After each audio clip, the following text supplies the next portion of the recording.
Hello and welcome to the Big Kickoff with Betfred, your one-stop shop for the best tips and predictions from the Racing Post. Now, we are going to have some fun and some lively debates this season. I've got a feeling it's starting with today as well.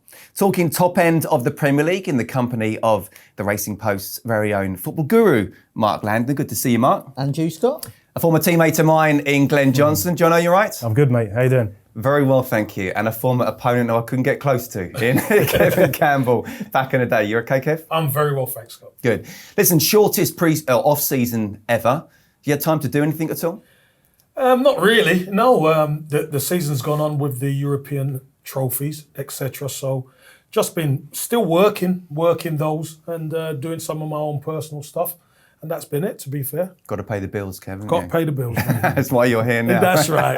Jono, how's the wine going and also the horse breeding as well? Yeah, it's going all right. Yeah, they're both doing well. Strange times, you know, with no football, no racing and whatnot. But yeah, they're all going in the right direction, so no complaints from my end. Good. Okay, well, let's touch on last season, shall we, in the Premier League, Mark? And a season like no other, wasn't it? With the coronavirus, the break, no fans, a very strange one. It was, yeah, and strange for a lot of punters who put Manchester City in their accumulators and expected them to sort of, you know, be strong favourites and to go on to win the Premier League. There was also, I think, surprises with somebody like Sheffield United, who were the favourites to be relegated.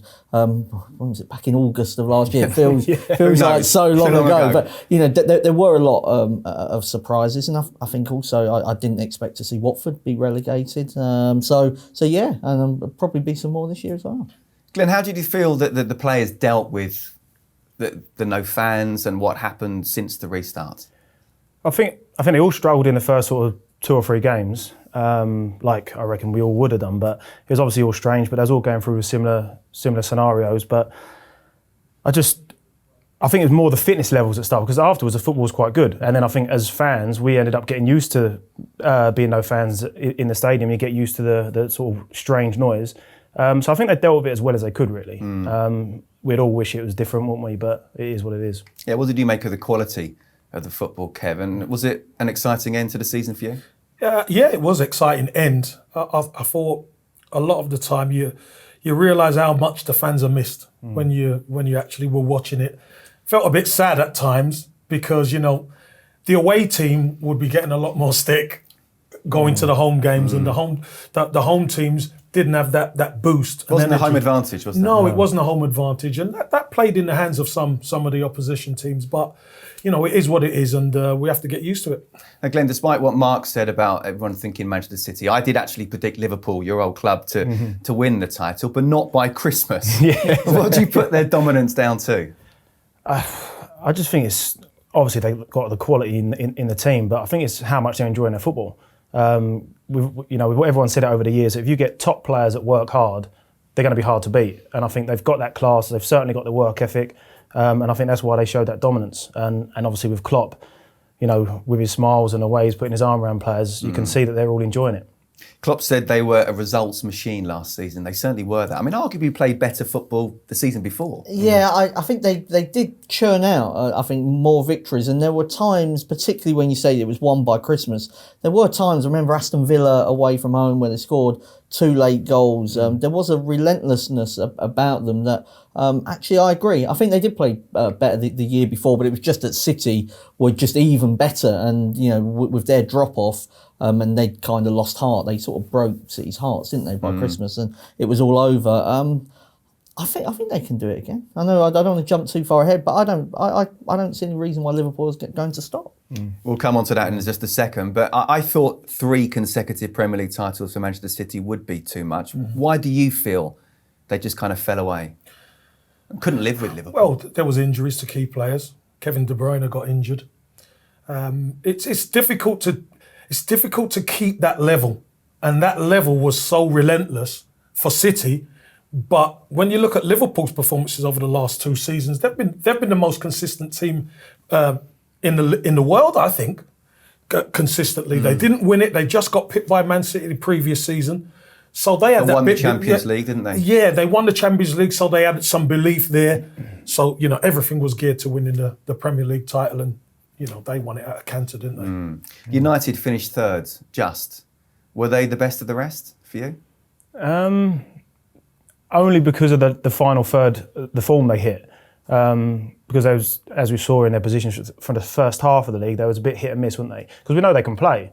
But I think that was just a bit hot and cold. And to be fair, I thought Chelsea were going to get third. I know it's obviously very tight for them in the end, but to be fair, they're the two teams that I think will improve with this momentum. As long as they keep that going with the signings that certainly Chelsea have made, I think they could be knocking on the door next year. Not for the title, but in terms of for getting second, closer and bridging that gap. I mean, great job that Ole Gunnar Solskjaer did. What about the job Frank Lampard did? First season at Chelsea, second season in management, transfer ban, and the best player in the Premier League, let alone at Chelsea, went. Yeah, it was an incredible job. Look, I think that the restart and the lockdown and the restart helped Chelsea and Manchester United. I've got to say, because the form going into the lockdown weren't necessarily great, but they had a chance to regroup, got the players back, and Frank Lampard qualifying for the Champions League. I'm sure that would have been his remit at the start of the season. Just qualify for the Champions League. He'd done that. Obviously got to the final of the FA Cup. Unfortunately, didn't get that across the line. But, you know, when you're ticking a lot of boxes, bringing a lot of young players through to the first team as well, I think he's done a fantastic job at Chelsea. And, you know, they've gone again in the transfer market, haven't they? So, big time. You know, they're going to be a strong one this season. They are going to be exciting. Just at the bottom end as well, the Premier League lost Norwich, Watford and Bournemouth. What happened with them for you? Well, I mean, Norwich just weren't good enough, were they? I mean, and I think that they kind of took the hit. They wanted to bring the money in. They weren't going to spend it. It's about securing the long-term future of the club. They kind of chucked money at it before and got themselves into a bit of trouble. I think Bournemouth hit a lot of injuries, and maybe what Eddie Howe was saying maybe just wore off on the players. They seemed to lose their attacking intent, and maybe that was down to some injuries that they had, but also just seemed to be a different Bournemouth, really, that didn't go after teams like they did previously. Watford, I think it was just a mess with the managers' situations. A couple of times I thought they'd sorted themselves out, and then made some rash. They always make sort of quick decisions on managers, but maybe that Pearson one was the mistake right at the end there, because something had clearly gone on. Because I feel like they had a better chance with him than without him, let's put it that way. 4 full-time bosses in less than 12 months is incredible there, isn't it? But good to see Leeds back in the Premier League after 16 years away. Yeah, no, you're right. They're obviously a massive club. They've performed brilliantly in the Championship, so they deserve their shot again. But yeah, it's like I certainly know, being with you at West Ham, playing against them when they had a proper side. So in my memory, that was in the Champions League, weren't they, when they had Rio and all them boys. So yeah, it's a proper club, and they should be in the Premier League, I feel. Yeah, we'll see what they do this season. Let's talk about this season and the big stories so far. None bigger than Lionel Messi. I know you got strong points Strong here, views, Scott. I've got strong views about this. Go on, let's go straight to it then. Look, is he going to be in the Premier League this season? No. Why? Because Barcelona cannot afford to let Lionel Messi go. No amount of money can replace Lionel Messi for Barcelona. I've been lucky enough to be out there for an extended period and see home games, what happens in Barcelona. The amount of planes, private jets, and people flying in just to see Lionel Messi. That's just your private jet. Yeah, as well. exactly. Just to see this guy play. The best player in the world. He's been there since he was a kid. I think it'll be sacrilege for Barcelona. No one wants to see Lionel Messi, especially Barcelona fans, leave. But he's got a year left of his contract. Okay, the clause looks like it's not going to happen, and who can pay 700 million euros anyway? But there's a year left. If he's saying he doesn't want to play for Barcelona anymore, we know what it's like in the modern day player, even more so with someone like Lionel Messi. Are you saying there can't even be an arrangement with Barcelona where they realise that, what Ronald Koeman's like? Yeah. He could turn around and say, do you know what, Messi, your privilege is already over. You're going to sit on the bench. Good. Messi on the bench. Suffer. So, listen, Scott, you've suffered. Glen, you've suffered. I'm sure you've even suffered watching some football. I've suffered. It happens to the modern day footballers. Not to Lionel Messi. It will happen because he's suffering now. He's not even going into training. So he's suffering because he's making a point. Yeah, he's making a point, but he doesn't have a leg to stand on. He's under contract, Scott. Glenn, how do you say it? I'm in some agreement. I think the overall picture, I think it's a smokescreen to get certain people off the board that he doesn't want there. Because we know, look, as a player, if you sign for Barcelona and don't get on with Messi, you're out the door a year later. So he's that powerful that if he doesn't like certain people, they're not going to be around for long. So I think he's sort of playing on his power in terms of saying, I want to leave to maybe get board member A, B and C. But Ronald out. Koeman's even come in and said your privileges are over.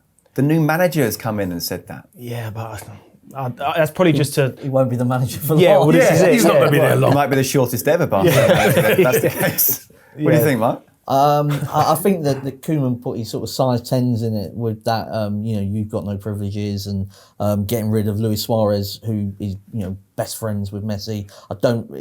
Even if you get rid of Suarez, I think you have to do it face to face, and show respect to somebody that has been a really top player for Barcelona. So just give him a phone call and say you're not wanted anymore. I think that would have, maybe that was a point he was making to Messi as well, that, he's calling the shots. But if I was the Netherlands, I don't think I'd be filling that vacancy that they've got, because he could be back by the time the Euros start. Because you don't want to be, you can't be the coach or the president that loses Messi. So I feel like he'll stay. I'm not quite as strong maybe as what Kev is there, who's so bullish, but I just feel like it might be a little bit too expensive even for City. But do you not think even if it without the get out clause of, as I say, 700 million euros, no one's going to pay that. He's got a year left. He says to the manager, do you know what? I'm not going to play. Do you honestly think that Ronald Koeman would put him on the bench for almost a year? Or do you think that the club would turn around and say, look, we've got to do something here, even if it's £100 million plus a few players? The problem you've got, Scott, that Barcelona have got, is Lionel Messi finished top in all categories in the league last season. Top goal scorer, top assists, top chances created, top of everything. Top dribbles. Top team maker. Top everything. Everything. I mean, top masseur. So losing that, whoever you're going to bring in, But they're going to lose him now or in a year? Yeah, but losing him in a year allows you to plan. This is the problem. Because remember, Barcelona, the season's gone on longer than they would have hoped. And he's left them in the lurch. If you get rid of him now, you are left in the lurch. What business can you really do to build that team? They haven't got the money that they used to have. Well, that's the point, though, isn't it? They haven't got the money to rebuild. Yeah, so you don't let him go. You don't let your star man go. And I could tell you this much. If Lionel Messi thinks he's not going to come out of this unscathed, he's got another thing coming, because you cannot, no player, I know Lionel Messi's arguably the best player ever. He will hurt his legacy at Barcelona if he continues on this path. How do you see it ending up? And let's speak hypothetically then, even if we don't really believe it's going to happen. What would it be for the Premier League to have Lionel Messi in it? What would it be like for Manchester City to have Lionel Messi in their side? Well, like Kev says, he's the best player ever. So I'm sure City would do whatever they could possible to get him away. But whereas in the past, City will go and get their men and they, spend X amount of money and put players on X wages, I don't think that's the same argument or fight with Messi. We all know he's a super wealthy guy.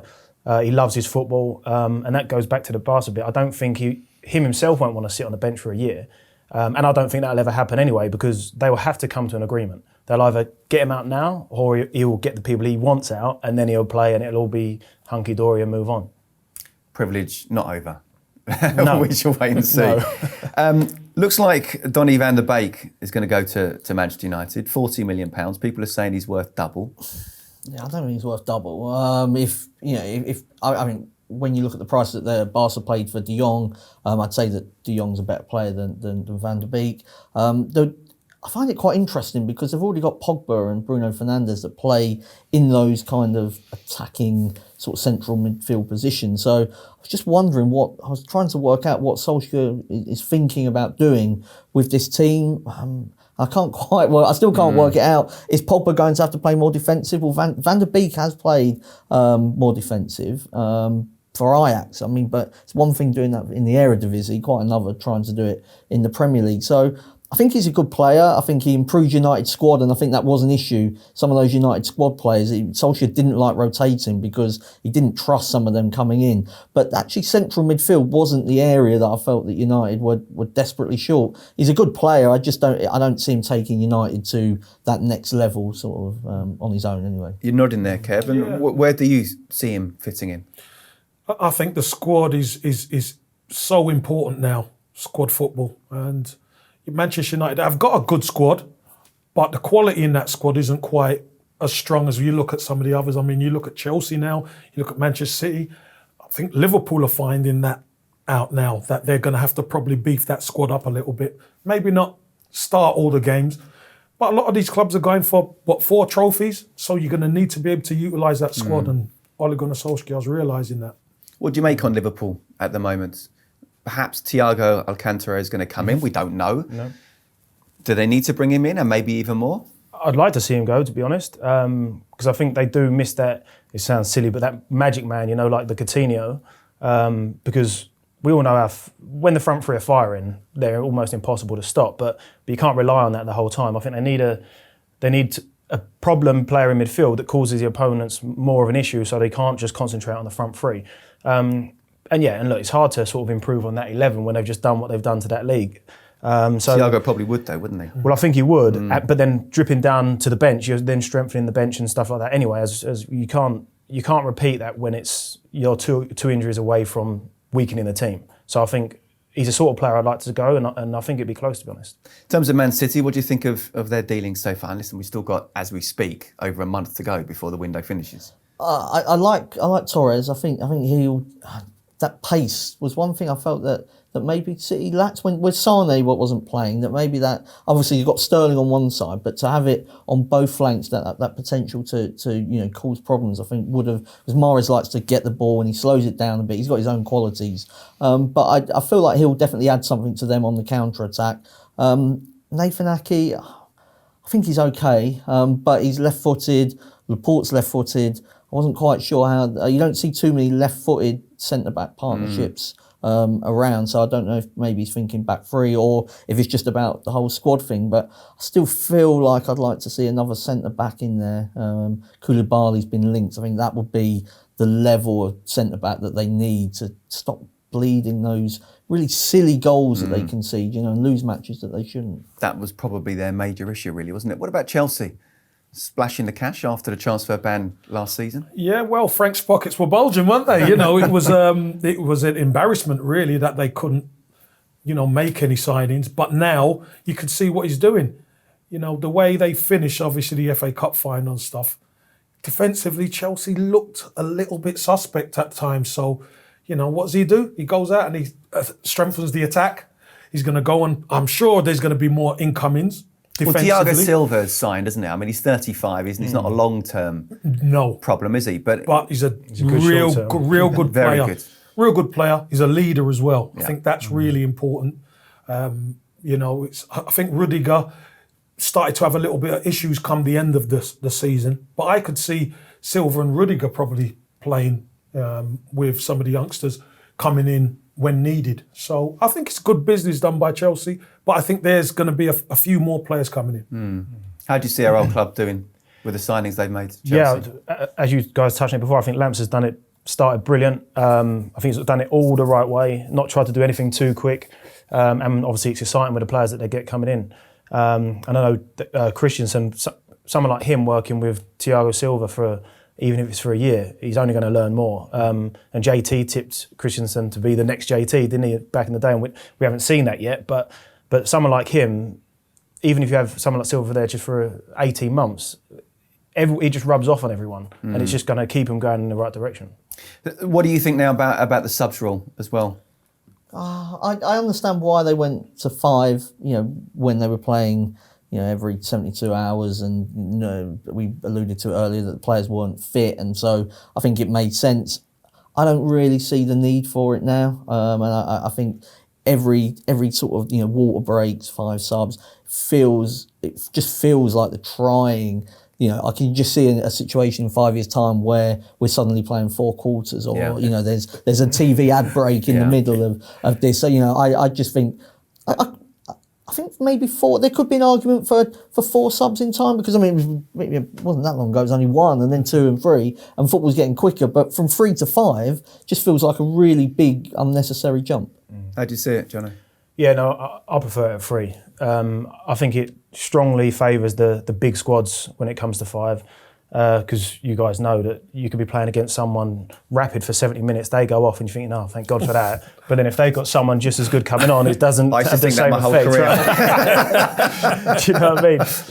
But there was a stat to say that the 5 subs helped, well, they had more goals from the lower end of the table, but I think you can put a line through that because you're making a sub in a different situation. Yeah. Like City will make a sub to, shore up the win because they're probably winning 1-0 or whatever.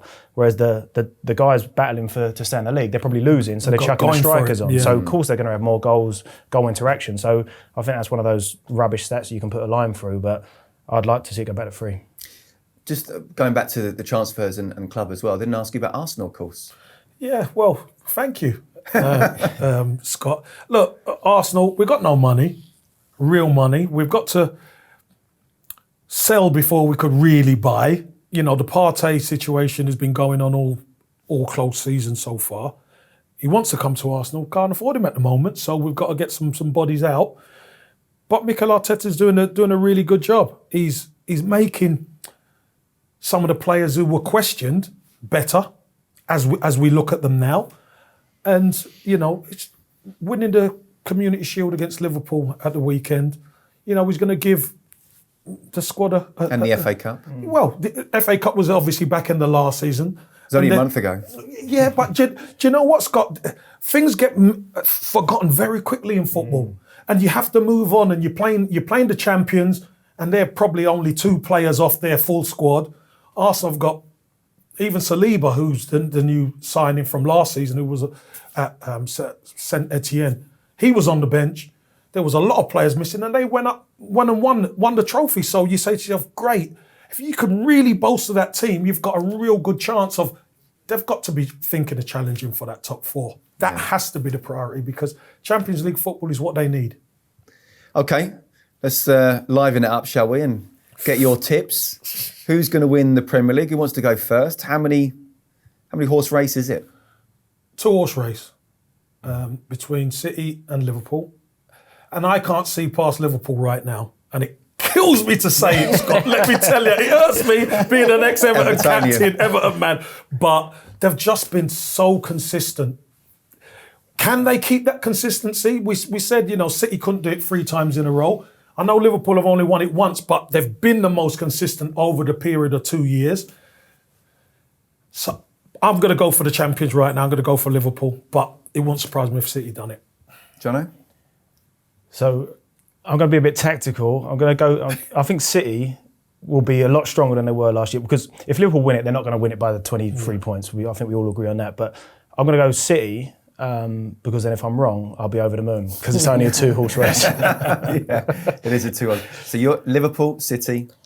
I think at the odds, City are odds on, and I don't think they deserve to necessarily be odds on. I think that there's a lot factored into expected goals, and City, even though they were so far behind Liverpool, still came out on top on that metric. But there were problems with Manchester City last season in terms of defending and conceding really soft goals, and they didn't iron out those problems. Even when they played Lyon in the Champions League, they've conceded 3 times to them. And I think you look at sort of Fernandinho, big influence on the team, another year older. They didn't properly replace Kompany from the season before.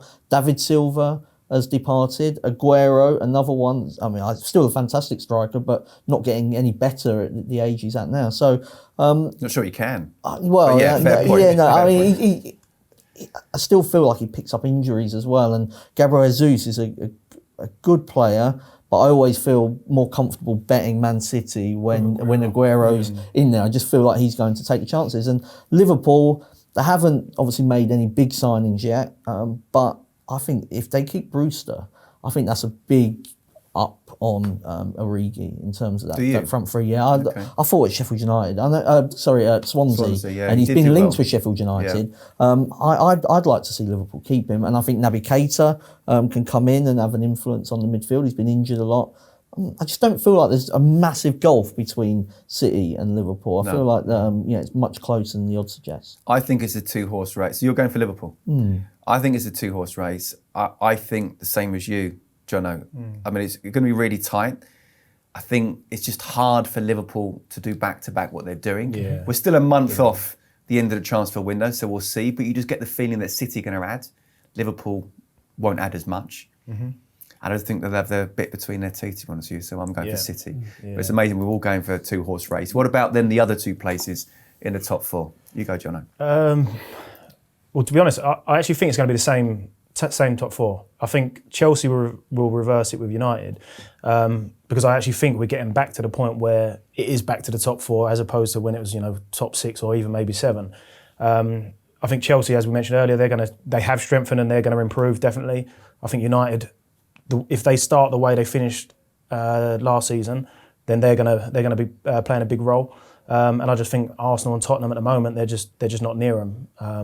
And even between the two-horse race, even them two are miles away from third and fourth. Kev? I'm going to have to disagree with Glenn. I think as an Arsenal man, Arsenal have to get in. They have to. Signing a Willian, who was one of Chelsea's best players, to be honest. And I think he's going to make a real difference. And I don't think Mikel Arteta's quite finished yet. They've shored up that defence, which was as leaky and porous as you can get. So I think Arsenal have to do it. Do you know what? I think Manchester United's going to miss out. I really do. I think Chelsea are going to finish third, Arsenal finish fourth, and Manchester United are going to finish fifth. What, Spurs finishing bottom then? Going down relegated, they might finish sixth or seventh. Maybe slightly with his Arsenal hat on there, but we'll for sure. We'll see. For sure. What do you think? I'm glad Glen's in the middle. I'm a Spurs fan. I agree, though. I think Arsenal can get into the top four. I'd be surprised if Chelsea didn't, given the signings that they've made. I mean, they've improved every area of their team. But Werner will score goals, pretty sure of that, and is an improvement on Giroud and Tammy Abraham. Kai Havertz, when he signs, he's like the next golden boy of German football. We've already mentioned how good Thiago Silva could be just on his old influence on the team. I'm sure they'll get a goalkeeper that can save some shots because Kepa had some issues. They do need to sort that out. Get in the way of some shots. Yeah, exactly. So, I think though with Manchester United, if you have a look at their record since Ferguson left, it's not great. Like they've missed out, I think, 4 of the 7 years in terms of top four. And I was worried when Arteta came in at Arsenal because I knew that Unai Emery had kind of like a ceiling on where he could take Arsenal. It wasn't, as a Spurs fan, it wasn't that great. And, you knew they'd get to A level, but Arteta could be something, better than that. And look at the fact that he's beaten Liverpool, he's beaten Manchester City, he's beaten Chelsea. These were games that Arsenal were supposedly used to struggling, against the big teams. He's got, with Aubameyang and all the firepower, he seems to have sorted out the defence. I could see them at the odds as well. I could see them pushing United really close. Okay. John, I'm with you. Chelsea third, United fourth. What about Europe? I think that United will finish fifth and Tottenham sixth. I think that you have a look at. Leicester had their opportunity last year and didn't really take it. Did at the end, and replacing Chilwell's not going to be particularly easy. I don't think. Wolves could be interesting, but I just don't like the vibes coming out of there. Really, Nuno hasn't signed his new contract. Maybe as a real surprise, I think Leeds will have a good season, but probably not enough to be top six. What do you think, Jono? I'll probably go Arsenal and either Leicester or Tottenham. I think Tottenham's an interesting one because on paper they've got some fantastic players, but they just don't seem to play like that. And on paper they've got a fantastic manager. Well, exactly, yeah. And even the signings he's making now, they're not. We're so used to seeing Mourinho going out and getting the best players out of every market, and they're names that the dressing room is like excited about. But no disrespect to the players he's signing, but they're not doing that. They're sort of. It's almost like he's trading now. He's cheap for this money, or he's cheap. Whereas normally you just go and get the main man and pay over the odds for him, or the value for him. So it's interesting to see how he copes with that because he's never had to do that before. But I think they will improve. But Arsenal are going in the right direction. I just think for one season the gap's too far to get in the top four. So I'll go with them to go close, but I think it'd be between, I'd say, Leicester and Tottenham. You're going to say Everton, aren't you? You said Arsenal top four. You're going to say Everton now. No, this is what I'm going to say regarding Everton because, Everton are a mixed bag. If Carlo Ancelotti can recruit the right players for that centre midfield. I think that's where their season is going to be make or break. If they get Doucouré, they get Allen, and they get James Rodriguez, now that Everton all of a sudden take a different shape because they got goals in them in Calvert-Lewin and Richarlison.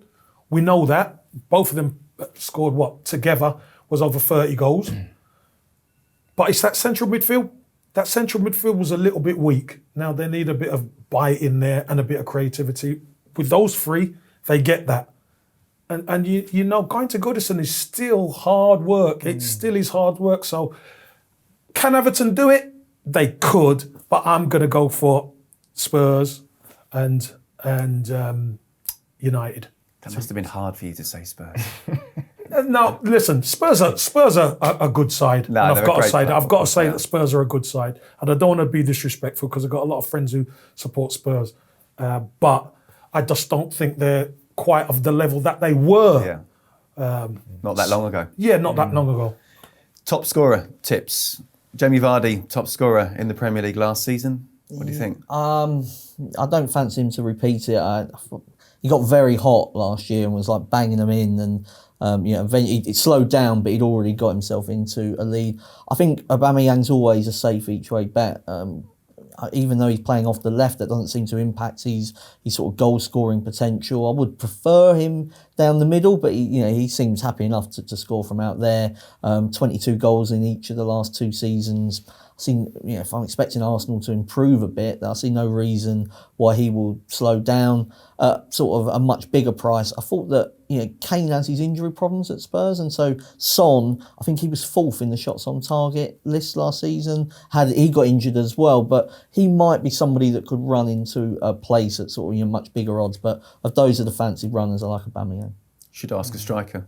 What do you think? Aubameyang. It's got to be. It's got to be Aubameyang. Arsenal are going to improve. Arsenal are going to not concede as many goals. So if you're not conceding as many, that means you're going to be on top on the front foot and putting the opposition under pressure. And there's no better finisher in the Premier League than Aubameyang right now. So I see him being the top man.